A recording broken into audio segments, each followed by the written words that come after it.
12:23 de la mañana o las 8 y algo, si nos están viendo en nuestra reposición. Por supuesto también saludamos a nuestros espectadores de la tarde, que a pesar de que se han perdido el directo, bueno, pues a nosotros nos hace mucha ilusión que nos vean siempre.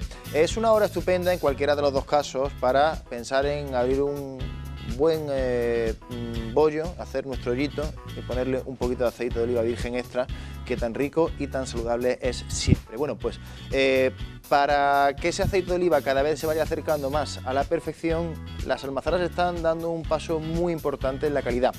Pero vamos a pensar un poquito más a largo plazo. Vamos a empezar a pensar la almazara del futuro. ¿Cómo va a ser la almazara del futuro? Bueno, pues es algo que vamos a conocer con Pedro Ángel López, que es miembro de la empresa IMACTEC 31. Pedro Ángel, muy buenas. Muy buenas.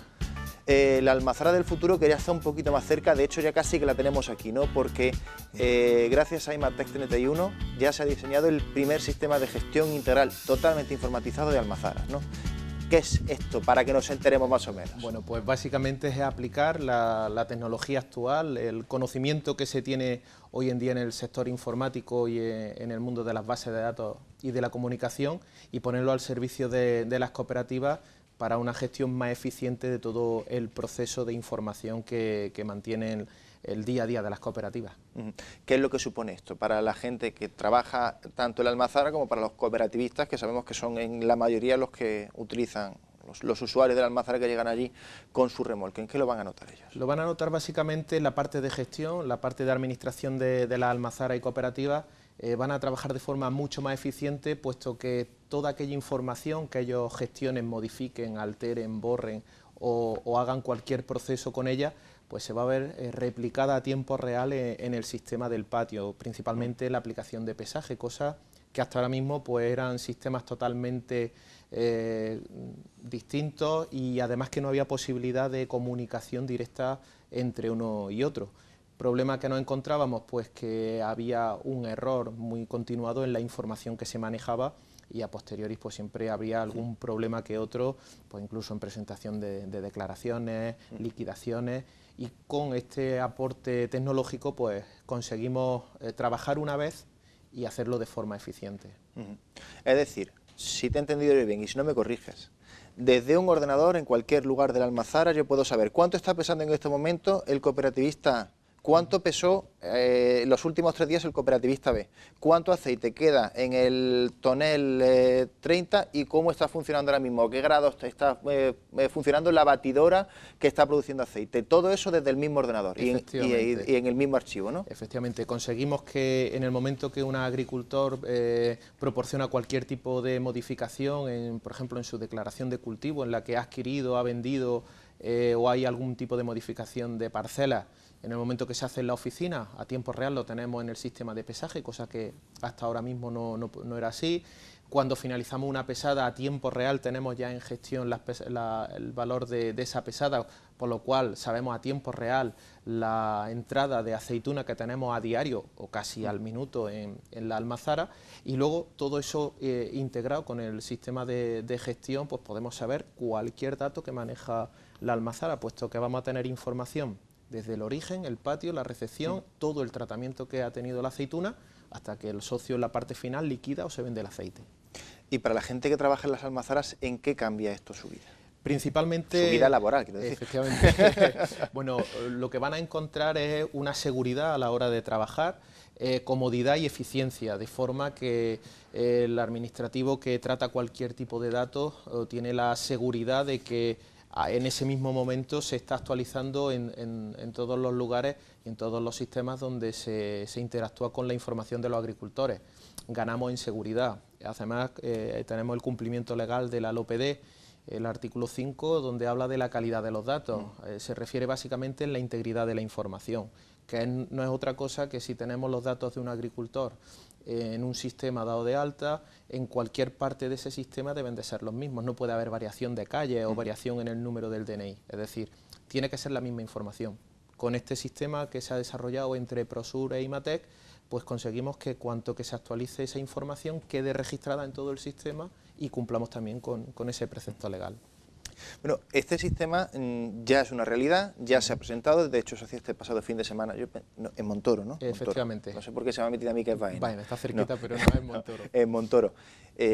¿Y qué os ha dicho el sector sobre las primeras impresiones que ha tenido del mismo? Cierto es que hay una fase del proyecto en la que, bueno, pues desde Inolio nos indicaban que había que buscar, bueno, empresas, en este caso cooperativas, que hicieran un poco de la experiencia piloto del sistema. Ciertamente que lo tuvimos muy fácil porque hubo que, de alguna forma, prescindir de muchas de las solicitudes que nos llegaron. Se seleccionaron 4, que son las que finalmente lo implantaron y lo han estado probando.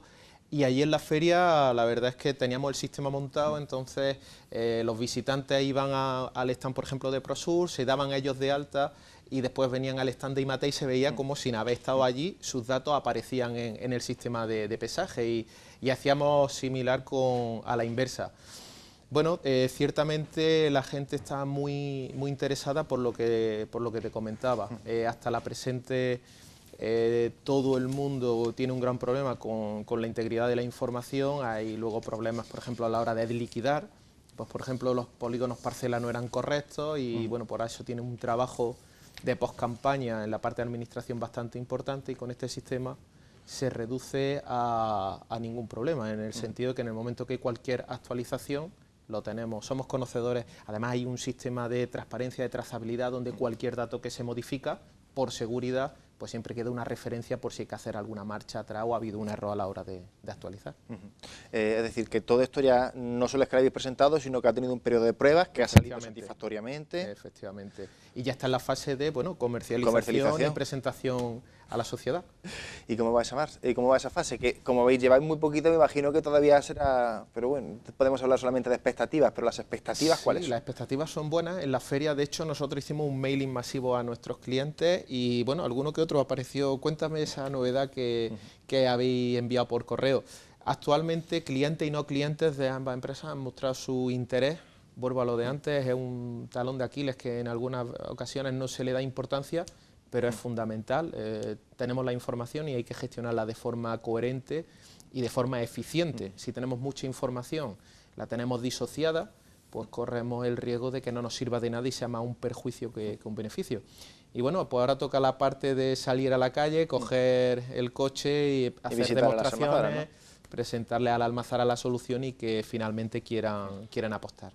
Al final, cuando hablamos de ese empleo directo y los empleos indirectos, hay que tener claro, bueno, pues que muchas veces se habla, ¿no? Tanta fábrica que genera tantos empleos directos y tantos empleos indirectos. Sabemos cuál es la gente que trabaja en el olivar, pero si conseguimos que todo ese empleo que también puede generar el olivar, que incluso puede estar relacionado con las nuevas tecnologías, ¿por qué no? Como lo estáis haciendo vosotros, empresas de informática, diseño, embalajes, gestión de compras y ventas en el extranjero. Si todo eso se queda aquí en Jaén, sin duda alguna va a ser un acicate muy bueno y vosotros lo estáis demostrando, ¿no? También se puede hacer software y se puede hacer nueva tecnología relacionada con el olivar, ¿no? Efectivamente, yo creo que al fin y al cabo hay que analizar los procesos y aquello que es manual, la informática o la automatización, lo único que viene a hacer es que se optimiza el proceso y no siempre tiene por qué buscarse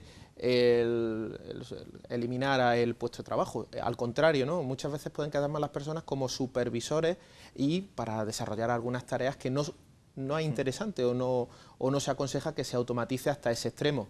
Por lo que aquí en la provincia de Jaén, pues ciertamente la cuna del aceite y empresas auxiliares o que estamos, aunque no toquemos el fruto directamente, pero acaba pasando por nuestras manos, aunque sea digitalmente, ¿no? Sabiendo los kilos que han pesado, de dónde viene esa aceituna o finalmente qué línea de extracción es la que extrae el aceite y con qué agotamiento.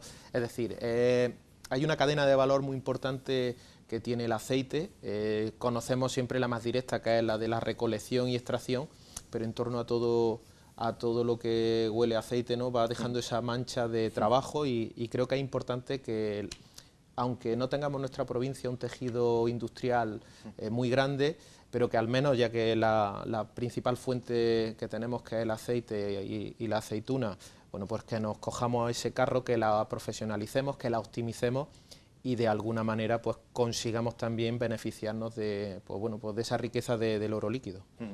Por último, ¿el que compre una botella de aceite lo va a notar? El que compre una botella de aceite, si aplicáramos muy estrictamente, pues podría notarlo en la reducción de costes. Es decir, estamos hablando que el tiempo empleado efectivo en la almazara pues va a ser mucho mayor que aquel que tiene que destinar tiempo en gestionar la información, controlar la información y corregir la información continuamente, ¿no? Estaríamos ganando en tiempo y en que los procesos que se hagan con más calidad, en el sentido que tendríamos más tiempo para dedicar al trabajo y no a la corrección. Pero bueno, vosotros que estáis muy relacionados y trabajáis codo a codo con las almazaras, seguramente el proceso en la parte físico-química ya es muy difícilmente mejorable, ¿no? La verdad es que sí, siempre hay que supeditarse a las condiciones y cada campaña, yo los años que llevo la campaña oleícola, pues ningún año es el mismo. El tiempo, ¿no? La climatología es clave, es fundamental, tanto antes, durante como después de la campaña. Es decir, antes de campaña, pues que llueva lo suficiente y en el momento adecuado, que haya una buena floración y que cuaje el fruto, que tengamos un verano coherente y luego no nos venga ninguna granizada o ninguna helada, y que cuando se recoja pues el fruto esté en condiciones óptimas. A partir de ahí yo creo que se puede mejorar, se puede optimizar, pero ya queda poco. La calidad de los aceites y prueba de ello es la cantidad de premios que la provincia de Jaén, tanto almazaras privadas como cooperativas, están obteniendo a nivel mundial, ¿no? Creo que es el trabajo de muchas personas y de la profesionalización del sector. Pues Pedro Ángel, muchísimas gracias por estar con nosotros, enhorabuena. No sé si luego el día de mañana este mismo sistema que se está poniendo aquí en Jaén a lo mejor también lo podemos exportar para otras zonas donde no produzcan aceite de oliva, pero a lo mejor produzcan otras cosas. Que no sé si también podemos ser pioneros en eso, ¿no? En dárselo pues, a los que produzcan zumo de naranja, vino o cualquier cosa. Nosotros nos adaptamos, patatas. Y ya que hemos hecho el esfuerzo y conocemos cómo, o hemos roto esa barrera técnica que existía hasta ahora, es cuestión de ponerse, darle un poco al ingenio y sacarlo adelante. Y bueno, agradezco la invitación de Onda Jaén. Por supuesto, nosotros nos gusta saber mucho sobre el aceite de oliva y por supuesto también saber algo del futuro del aceite de oliva y en fin, yo creo que al final hay que perderle un poco de miedo a la informática, a las máquinas y a todo aquello que pueda hacerle ganar tiempo y calidad de vida al agricultor también, ¿no? Sobre todo hay que tener en cuenta una cosa, la informática y las máquinas hay que ponerlas al servicio del hombre. Pues Pedro Ángel, muchísimas gracias por estar con nosotros. Y nosotros lo que vamos a hacer ahora es darnos un pequeño paseo literario. Ya saben que acabamos de finalizar esa semana de Feria del Libro en Jaén. Hemos conocido muchas novedades, hemos tenido aquí autores importantes, pero quizá uno de los eventos más destacados fue la presentación del libro de Sergio Polo. Se llama El Renacer del Monstruo. El pasado jueves estuvo aquí en el Centro Comercial El Corte Inglés de Jaén presentando este nuevo trabajo y con ellos estuvo con él y con el presentador del evento, el periodista José Manuel Serrano, estuvo nuestro compañero Manuel Molero. Y a punto de comenzar el acto de presentación en Jaén, en el Corte Inglés, de este libro que están viendo, El Renacer del Monstruo. Lo ha escrito esta persona que tengo aquí a mi derecha, que se llama Sergio Polo. Sergio, buenas tardes. Hola, buenas tardes. Un monstruo que está todavía bastante presente y parece como que te adelantaste a los tiempos, porque depende de si decimos que la primera crisis económica ha terminado o no, se ambienta en eso, en cuál sería la reacción de Europa o de los propios españoles frente a una crisis económica donde aparecen muchos actores que están ya presentes en una España que tiene que celebrar próximas elecciones generales, como son esos partidos de izquierda, como son esa ruptura del bipartidismo. En definitiva, unos personajes que se ambientan en todo eso, en ese renacer del monstruo, ¿no?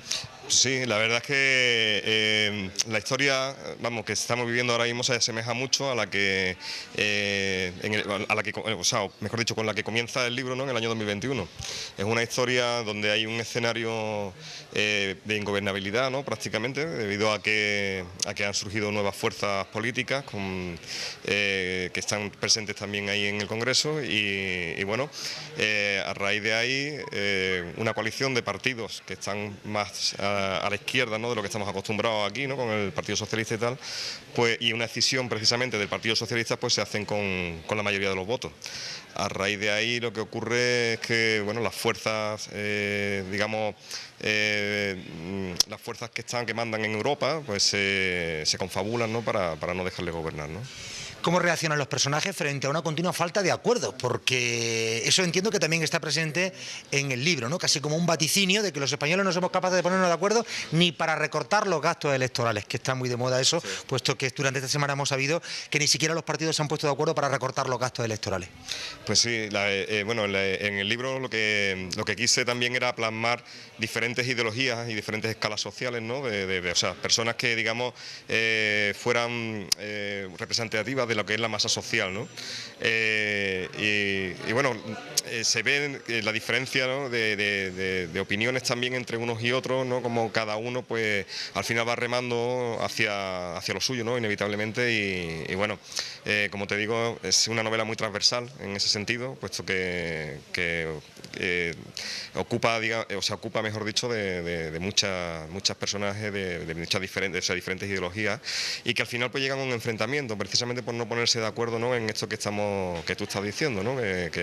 Vamos, son cosas que desgraciadamente venimos arrastrando desde hace mucho, o sea, en nuestra historia, ¿no? De hace ya muchos años, ¿no? A mí me ha dicho José Manuel Serrano, el subdirector de Diario Jaén, que eres de Sevilla, además por el acento se te nota bastante, y yo te preguntaría cómo reaccionaría un vecino de Antonio Díaz o de las 3000, para que tú me entiendas a mí. Antonio Díaz es un barrio de Jaén. ¿Cómo reacciona frente a todo frente a esta crisis económica prolongada, o como tú lo puedes plantear también en el libro, esta segunda crisis económica? Pues yo creo que con cabreo, ¿no? Mira, os voy a comentar una cosa, ¿no? Precisamente el libro nace de una serie de preguntas que me hice en aquellos días que todos recordaremos, ¿no? Del 15 de mayo del año 2011, ¿no?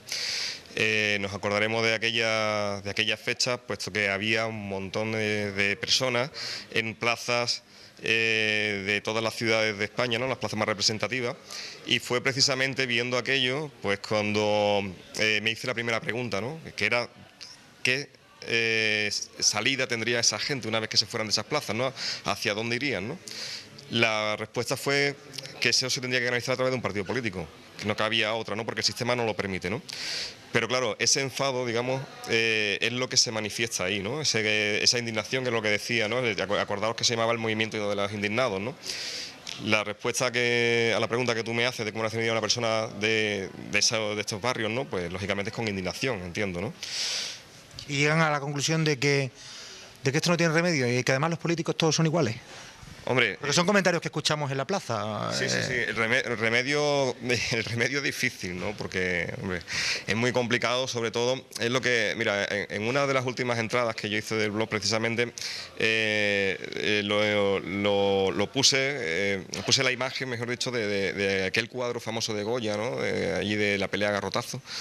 Y es un poco, yo creo que lo que, desgraciadamente, también nos identifica, ¿no? A los españoles, ¿no? Es también esa confrontación, ¿no? Que hemos tenido, ¿no? Durante siglos, ¿no? O sea, que no es nueva, ¿no? España es un país que es muy fuerte, pero precisamente, creo que lo dijo, no sé si fue el Kaiser Guillermo II, creo que fue, es el país más fuerte del mundo porque lleva un montón de años intentando separarse, ¿no? Y no lo consigue, ¿no? O sea, algo así, ¿no?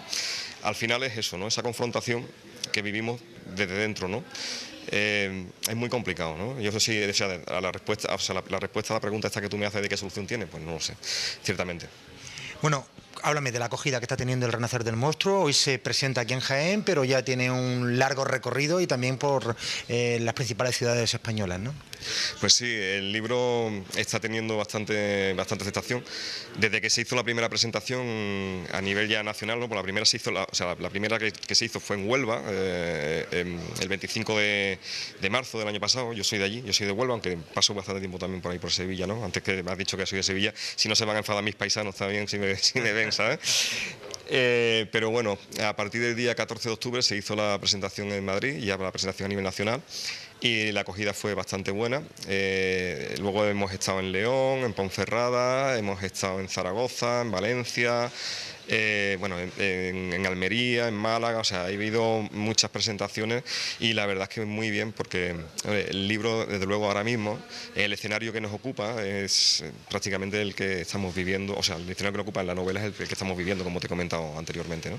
Sergio, feliz acogida con los lectores de Jaén. Pues muchas gracias, es un placer estar aquí en Jaén con todos vosotros y espero que lo disfrutéis.